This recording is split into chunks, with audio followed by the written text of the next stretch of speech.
Üzərində tikilən evlər səbəbindən Xətai rayonu Rəşid Bağırov küçəsində çökən diametri 1200 mm-lik tullantı su kollektorunun təmir bərpa işləri davam etdirilir.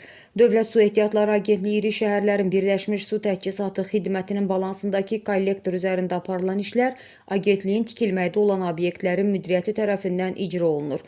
Ətrafda təhlükəsizlik tədbirləri görülüb, mühafizə bəndləri qurulub.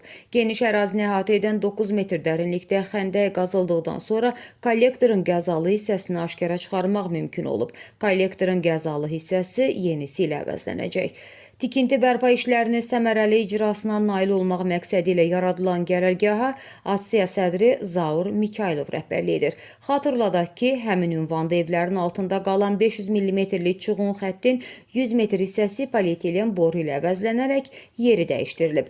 Qəzalı vəziyyətdə olan evin altında qalan 100 və 150 mm-lik köhnə polad borular da ləğv edilərək diametri 110 və 160 mm-lik yeni polietilen borularla əvəz olunub.